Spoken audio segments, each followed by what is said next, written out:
Bienvenue à l'événement FinTech Révolution. Aujourd'hui, nous avons le plaisir de discuter des crypto-monnaies et de leur usage chez les Français avec Jacques-Olivier Schatz et Thomas Douchet. Jacques-Olivier, Thomas, est-ce que vous pouvez commencer par vous présenter, s'il vous plaît?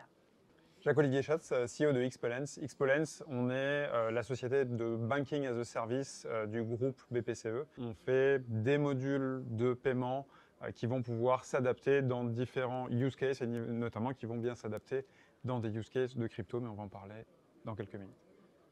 Bonjour, donc moi je suis Thomas Douchet, donc je suis en charge du business développement chez Visa, donc pour la France, la Belgique et le Luxembourg.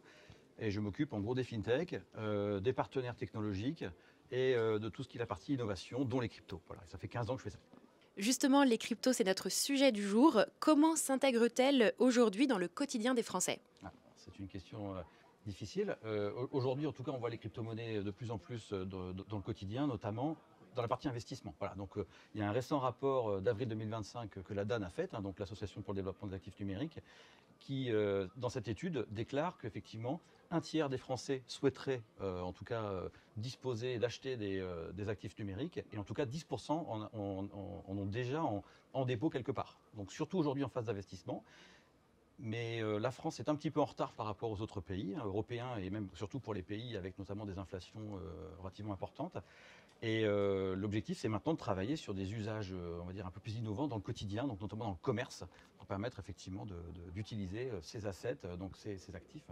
Ouais, je rejoins complètement ce que dit Thomas. Aujourd'hui, le principal usage, c'est l'investissement, mais on est de plus en plus en train d'aller vers ces nouveaux usages qui peuvent être de l'utilisation du paiement par crypto, du cashback en crypto, de l'investissement au fil de l'eau en crypto.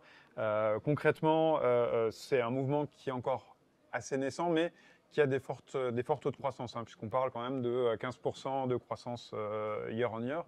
Typiquement, on a un de nos partenaires qui, le mois de son lancement, a intégré 25 000 personnes qui voulaient justement intégrer du paiement plus que de l'investissement dans les domaines de la crypto.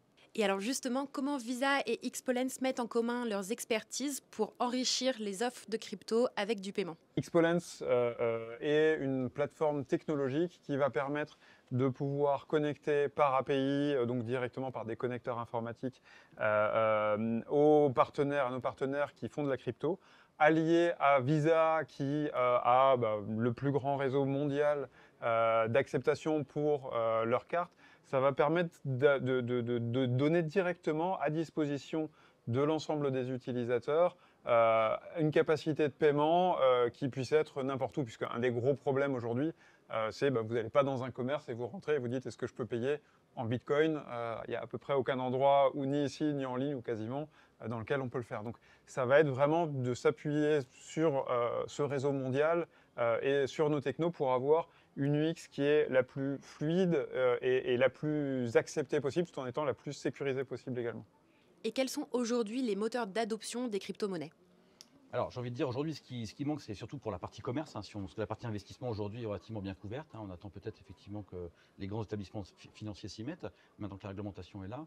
Mais en tout cas dans la partie commerce, où là on a besoin effectivement de cette adoption, disons que il manque donc la tech est là.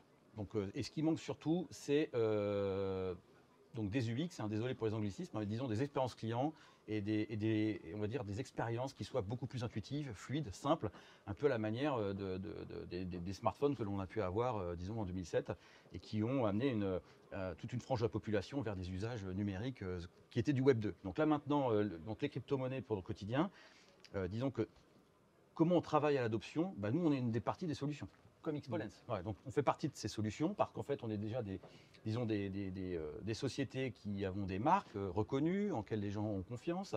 Et donc c'est à nous de travailler pour apporter justement des expériences comme ça, simples et fluides comme j'ai pu l'évoquer. Et donc leverager notre réseau de marchands, de millions de marchands aujourd'hui, pour permettre à ces marchands justement de ne pas être sensibles à la volatilité et notamment au risque de change que sont les crypto-monnaies aujourd'hui. Donc comme disait Jacques-Olivier tout à l'heure, le Bitcoin ou l'Ethereum, etc. Certains commerçants peuvent très bien se faire encaisser de façon très simple. Néanmoins, la majorité veulent effectivement quelque chose compréhensible, sans aucun risque, etc. Et c'est là qu'effectivement les stablecoins peuvent être un des moyens, comme peut-être en Europe également l'euro numérique, seront des moyens qui permettent de simplifier l'accès aux crypto-monnaies pour le commerce en général. Oui, et en complément de ce que disait Thomas, effectivement, on va avoir besoin d'avoir une adoption qui passe par l'expérience, et une expérience en général, c'est d'essayer d'être le plus proche possible de l'expérience que les gens ont déjà. Et effectivement, aujourd'hui, du paiement par carte, typiquement, c'est un geste que tout le monde peut faire à partir de son smartphone, à partir de sa carte. Voilà, la pandémie a fait que on est passé en sans contact. Donc aujourd'hui, de pouvoir réutiliser ces canaux-là pour pouvoir se dire on garde ce niveau de fluidité et cette expérience utilisateur qui est une très bonne expérience utilisateur, tout en permettant d'avoir derrière des cryptos, des bitcoins et autres, va faire qu'on va augmenter l'adoption parce que ça va être simple.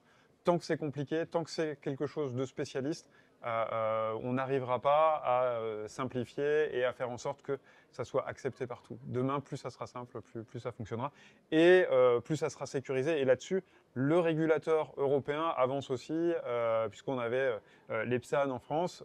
Désormais, depuis le début de l'année, il faut être MiCA pour pouvoir avoir un niveau de tampon suffisant qui, là aussi, garantit à l'utilisateur final que le niveau de risque est très maîtrisé, modulo la volatilité bien évidemment des cryptos, mais tout ça, ça va aller dans le sens de rassurer et simplifier, et en fait c'est ce qui va faire l'adoption. Un grand merci à tous les deux.